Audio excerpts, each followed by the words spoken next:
Hello, అందరూ ఎలా ఉన్నారు? నేనైతే బాగున్నాను, మీరు కూడా బాగున్నారు అనుకుంటున్నాను. ఈరోజు నేను బీరకాయ శనగపప్పు కర్రీ చేస్తున్నానండి. ప్యాన్ పెట్టుకున్నాను.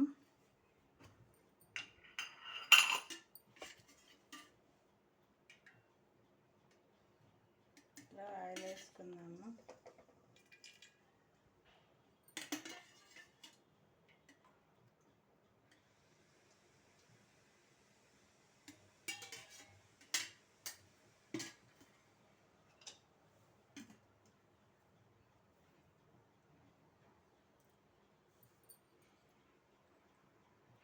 పోపు దినుసులన్నీ పచ్చెనపప్పు, మినపప్పు, జీలకర్ర, ఆవాలు.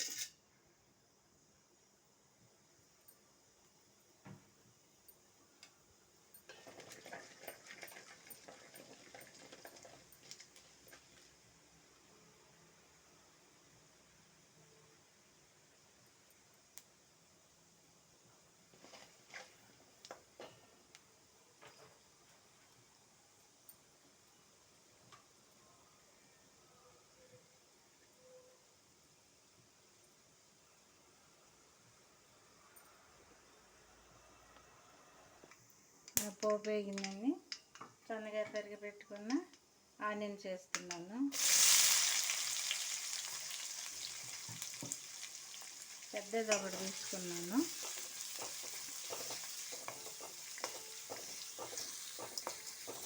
కొంచెం మగ్గనిద్దాను వీటిని. నాకు ఆనియన్స్ మగ్గినాయండి. సాల్ట్,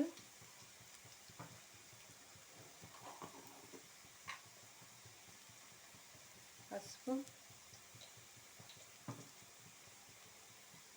కరివేపాకు,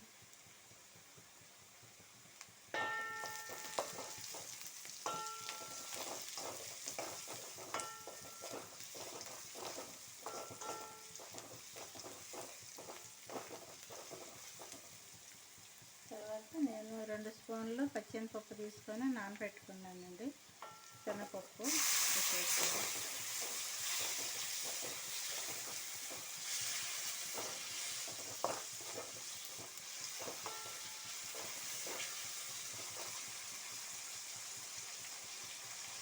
తర్వాత మనం బీరకాయ కూడా తరిగి పెట్టుకున్న బీరకాయ కూడా వేసేస్తున్నాను.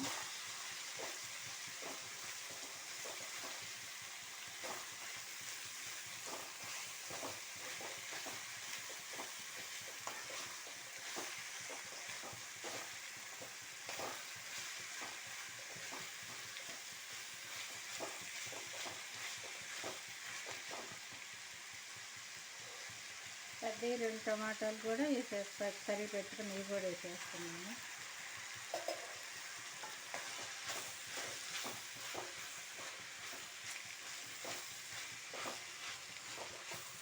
ఇవన్నీ ఒక 5 నిమిషాలు ఆయిల్లో మగ్గనిద్దాము. మూత పెట్టి చూద్దామండి. మనకి బీరకాయ శనగపప్పు బాగా ఉడికినవి. ఇప్పుడు మనం దీంట్లో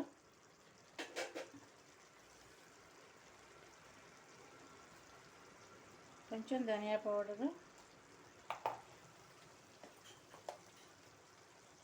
మనకి కారము,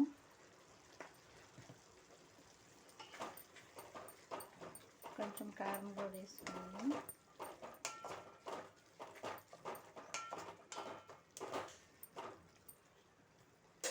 తర్వాత వచ్చేసి కొంచెం చెక్కంతా నిమ్మకాయ జ్యూస్ వేస్తున్నానండి. కొంచెం పుల్లగా బాగుంటుందండి నిమ్మకాయ. మీ ఆప్షన్ అండి నిమ్మకాయ.